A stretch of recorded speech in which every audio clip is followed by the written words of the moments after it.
iyyaka na'budu wa iyyaka nasta'in ihdinas siratal mustaqim. Astaghfirullah. Shukuru na kuwapongeza kina mama wenzao. Jeshi hili kubwa kwa maandalizi mazuri ya dua hii.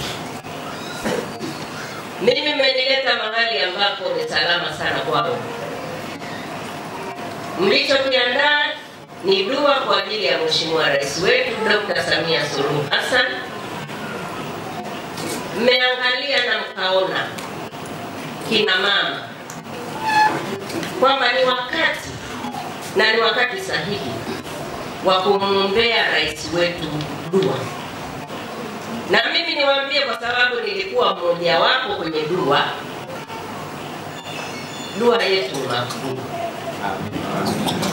Tumuombe Mwenyezi Mungu aipokee na iende kwake kwa nia ambayo tumeikusudia.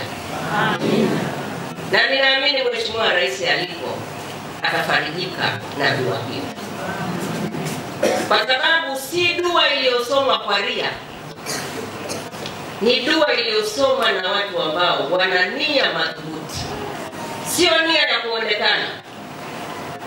Tumuombe Mwenyezi Mungu aipokee. Ndugu zangu viongozi, nilipokuja Lindi, kitu cha kwanza nilifarijika sana. Ni mkoa ambao waumini wake 90% na kitu ni Waislamu. Lakini niliposoma historia ya Kilwa, nikajua kwamba Kilwa ni mahali patakatifu. Kwa hiyo Mheshimiwa Nyundo anayoyatekeleza anayafanya kwa sababu anajua anadhima mbele ya Mwenyezi Mungu kwenye hili. Niwashukuru mashehe, mmefanya kazi kubwa kwa kina mama hawa. Mimi nilikuwa ninasikiliza usomaji. Wamama hawa wote wanasoma vizuri Qur'ani. Wanasoma vizuri dua. Tumesikia hapa Wasila Shafi ikisomwa kwa umahiri mkubwa. Ni kazi ambayo mashehe wetu mmeifanya. Mwenyezi Mungu awahifadhi. Amina. Awape umri mrefu. Amina. Muendelee kutengeneza hazina hii ambayo ipo. Na tukiipoteza hatutakuwa nayo. Niwapongeze tena mama. Ndio tusomea hapa. Mlikuwa mnasoma nyie, lakini nilikuwa nasikia wengine wakipokea huko nyuma. Manake ni kwamba tuna hazina kubwa kwa wanawake walioko hapa.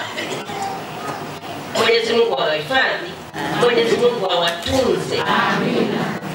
Takbir. Lakini tuendelee kusoma dua kwa ajili ya watoto, kwa ajili ya waume zetu, kwa ajili ya familia zetu, ni pamoja na nchi yetu. Tuendelee, tusiishie hapa. Lakini niwaombe na mashehe wetu kwenye misikiti yetu.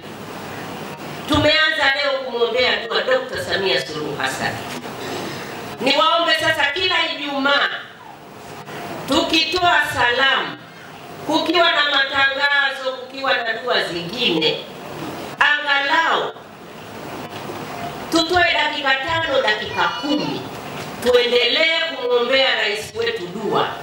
Tuendelee kuiombea nchi yetu amani, hasa wakati huu ambapo tunaelekea kwenye uchaguzi mkuu. Dua hizo zikisomwa misikiti yote ya Kilwa na misikiti yote ya mkoa wa Lindi, Mwenyezi Mungu atatusikia. Mwenyezi Mungu atatujibu.